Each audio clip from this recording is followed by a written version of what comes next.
I'm back in the woods. The gang are here with me. On this one, I'm gonna try to de-influence you. Give you a few things, 6 points you need to be mindful of when you watch YouTube review videos to get the best out of it. A few warnings, yep.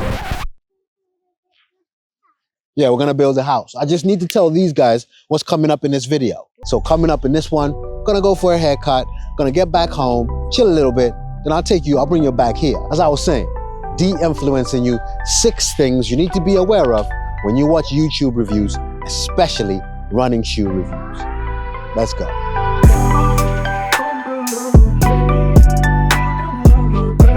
I need to find the cash point, get some money for the barbers.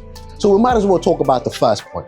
Now, the first limitation of YouTube reviews is that people are paid. Now wait, let me point this out, that it's actually a good thing that people are paid. It's a good thing, because people got families to look after, finances, responsibilities. So I'm happy for anyone that gets paid on YouTube. And if you can get paid on YouTube, please get your money. However, when people are paid and they allow that payment to be biased about what they're talking about. So for example, if a running shoe brand gives you all this money and you're then trying to appease them or please them by painting their product to be in this exceptional light. Oh, that's the best running shoe ever, or best running clothes ever, simply because you got paid. That's when it becomes challenging. So I think first of all, the good channels, they always are transparent that some of these videos have been sponsored, and that makes the viewer aware, and therefore you can make that decision yourself. Anyway, let me get this money, go to the barbershop. I'll see you in the barbershop.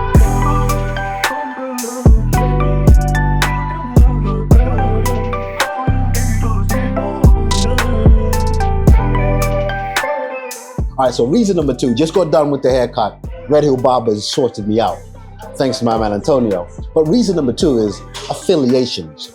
You see, some reviewers are affiliated to either brands or retailers, and so when they review something, they get you to buy it through a link, they get paid. So some of them will make this product sound like the best thing ever. This is why I like people like Run Like Hella. She is very honest to say, if you like the shoe I've just talked about, click the link below, you buy it, I get a commission, it helps the channel out, that kind of thing. And she's trying to be as honest as she can. And she actually criticizes the product. Anyway, I've done the haircut. I gotta get back home to the family. But yeah, if you're ever in the area, these guys here, they'll definitely sort you out. Similar to being paid, being affiliated, nothing wrong with it. Honestly, get your money. But you guys watching, make sure you're aware of that doesn't bias your opinion. That someone doesn't simply tell you something's amazing to get you to buy it, that they can then get a commission. So that's something you need to be aware of.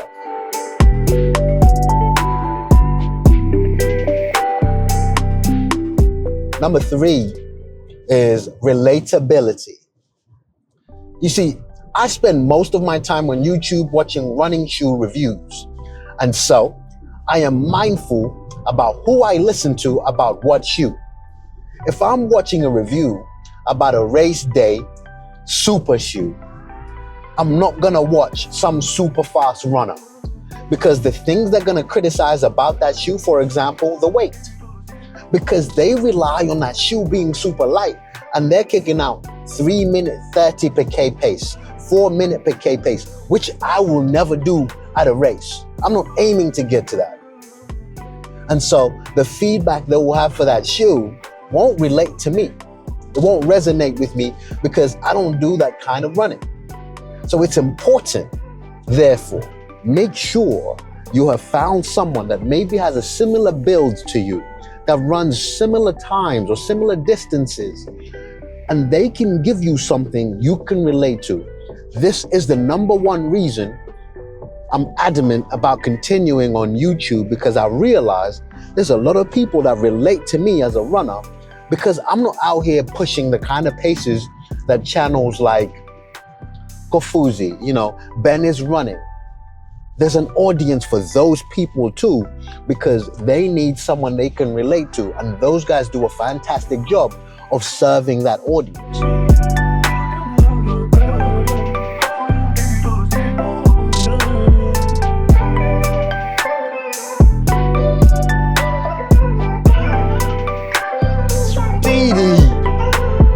done. All right, so surprise, surprise, I'm back in the woods. Little people, see, you see them over here? Fourth point I want to talk about is credibility. Now, I review running shoes. I could tell you about the best shoes you can wear for a marathon, but that would be highly theoretical because I've never actually ran a marathon before. So, whilst I can give you factual things about these shoes and what the designers intended, I don't have that much credibility when it comes to talking to you about marathon shoes. I have, however, ran a lot of 5Ks, a lot of 10Ks, and 3 half marathons. So I could speak from experience about those. When you watch your reviews, whether it's running shoes or anything on YouTube, question who is speaking about it and what credibility do they have to speak about this subject matter. Anyway, before I get to point number 5 and 6, I got some serious playing to be done.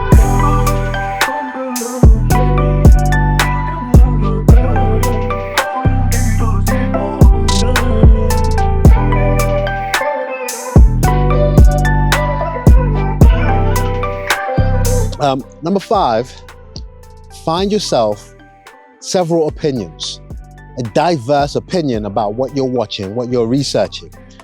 You can either watch multiple reviews or find channels like the Run Testers. They're really good because they've got different people that run at different paces, different physical makeups. They give you an opinion about a shoe. A group like Believe in a Run, I love what they do because they've also got several people that have got different takes on shoes. Doctors of Running, I love that channel. It's the same thing. Essentially, you don't want to be led by just one person's either favor or favoritism towards a shoe, or even just bias, whether it's positive or negative. So do yourself a favor, find yourself a diverse set of opinions to inform you about what decisions you are to make.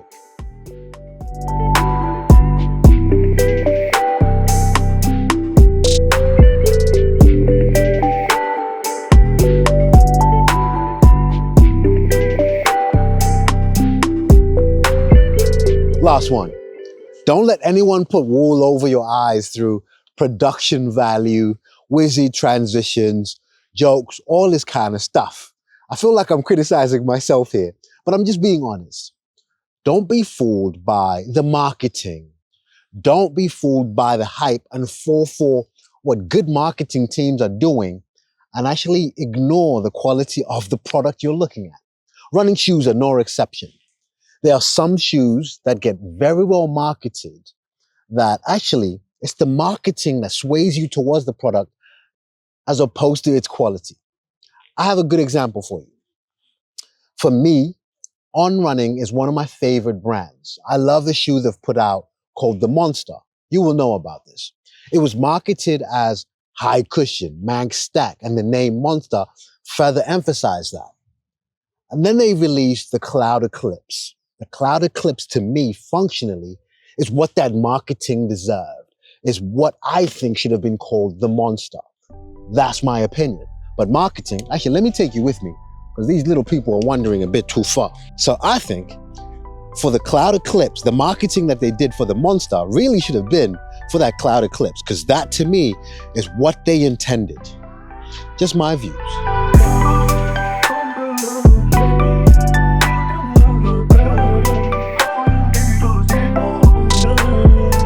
Thank you again if you made it all the way to the end.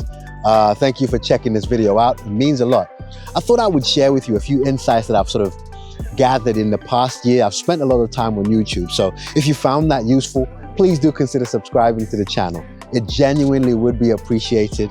And on my channel, I do talk a lot about running shoes, running and things like that. But there are other things that I'm learning along the way. So I hope you found that useful, and hopefully I'll see you on the next one. Head to the cloud, feet on the ground. All right, little people, what are we doing?